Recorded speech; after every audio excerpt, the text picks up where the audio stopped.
Cette semaine, on va parler de la Japan Expo. Ils ont un nouveau concept avec des influenceurs pour mettre en avant leur événement, mais en même temps, les billets sont de plus en plus chers. Ça, c'était mon pass pour le samedi en 2008. Maintenant, il est 3 fois plus cher presque. Ensuite, on va parler de Kurokawa qui fête ses 20 ans. Et on va vite fait également parler de Mangetsu en vitesse. Parti.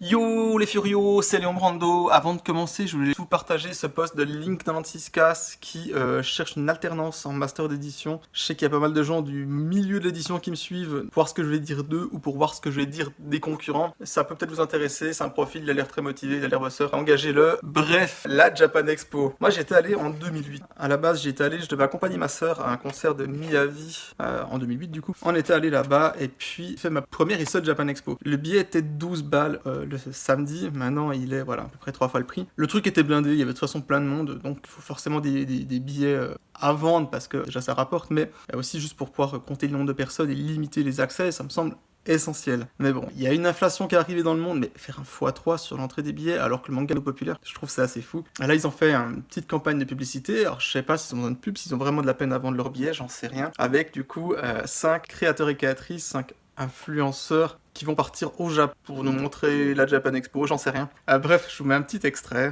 Ça y est, le projet Share Your Japan est lancé. Et là, on va prendre l'avion, mais j'espère qu'il va bien se passer, qu'il va pas nous faire des triples saltos arrière. Non, on va faire des folies. Moi, je veux juste que Léa ne chante pas. J'espère au moins que t'as stream ma dernière chanson, Kalu Monogatari. J'espère que Ota va m'aider.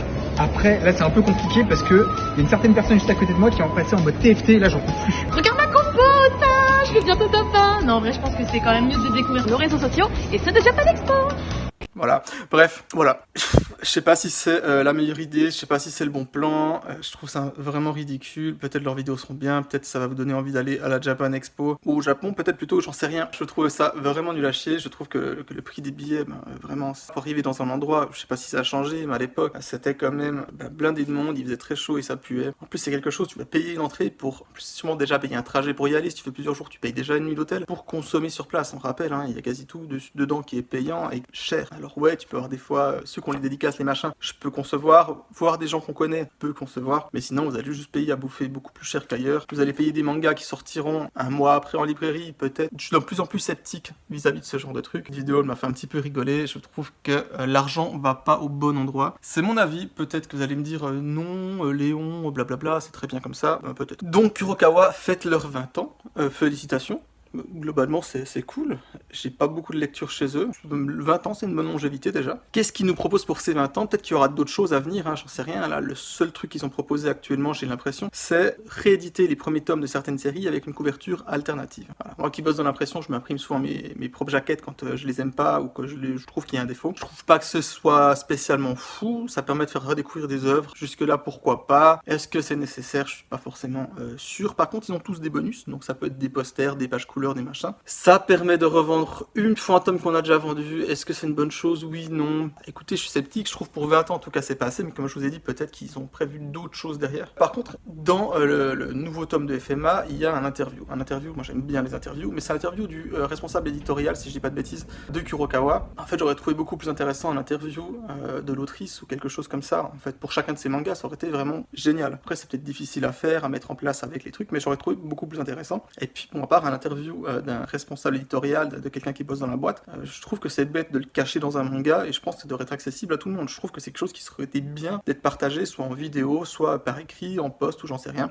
sur les différents réseaux sociaux. Je trouve que c'est très très intéressant. Il y a Manga Badass qui a fait plusieurs fois des interviews de responsables des maisons d'édition et c'était super, c'était vraiment super. Moi je trouve ça très intéressant comme sujet, mais le foutre dans un tome 1 d'un manga que des gens ont déjà ou qui veulent pas forcément acheter, je trouve ça bête et je trouve que dedans il aurait plutôt fallu quelque chose en rapport avec le même manga. Voilà, c'est mon avis. Félicitations pour les 20 ans quand même, bravo quoi. J'ai rien d'autre à rajouter de plus. Si vous avez un avis là-dessus, partagez-le, moi ça m'intéresse, je prends volontiers. Voilà, et sinon on va faire quelques petites news en vrac en fait, 2 ou 3. Mangetsu sort un manga qui s'appelle, je crois, K-pop Cross Yakuza. La série est arrêtée au Japon depuis un moment, enfin, elle est stoppée. Il y a 2 tomes, ils le sortent comme si c'est un tome unique, j'ai l'impression. Ça pue la merde, et toujours pour rester sur Mangetsu. Ils sortent Tomie une nouvelle fois, avec cette fois les pages couleurs qui étaient pas apparemment dans l'édition collector, je sais pas, je lis pas. Je trouve, et très très cher, hein, 9 euros, enfin presque 10 balles le tome. Voilà, ça fait quelques temps que les gens leur foutent sur la gueule, et je pense que c'est mérité. Du coup, je vous relais juste ces 2 petites informations comme ça. Ensuite, Black Box édition, donc la pire édition de manga française. Je je le dis, hein, vraiment, selon moi. Ils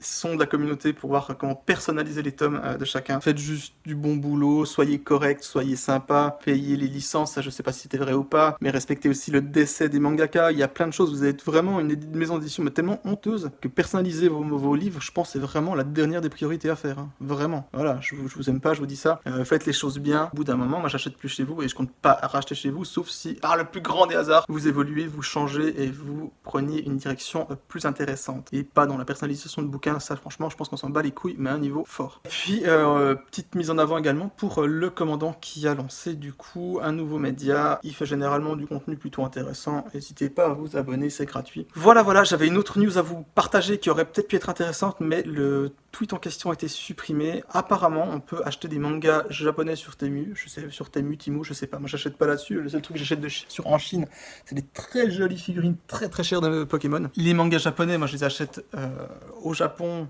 parce que je commande beaucoup, et du coup, j'ai pas de frais de port en plus à payer pour rajouter quelques mangas dedans, ou je les achète en dématérialisé sur Bookwalker. Mais voilà, apparemment, il y a moyen d'acheter des mangas japonais sur Temu. Les frais de port viennent beaucoup moins cher que si vous achetez sur des sites genre CD Japan, ce genre de choses. Est-ce qu'ils sont imprimés en Chine et pas au Japon? Je n'ai aucune idée. Mais je me dis que ça pourrait peut-être être intéressant, ça pourrait peut-être solutionner les problèmes de certains d'entre vous. Voilà, je trouve plus le post en question, donc j'ai rien à vous afficher. Allez jeter un coup d'œil. Moi j'avais essayé, j'ai jamais commandé sur Temu, mais j'ai essayé depuis la Suisse. J'ai pas trouvé les articles. Peut-être c'est propre à la France, je ne sais pas. C'est tout pour moi, merci de m'avoir écouté. Je vous souhaite un bon dimanche et puis tout le meilleur. Des bisous, tout ça, dimanche prochain, blablabla, gna gna gna. C'est cool.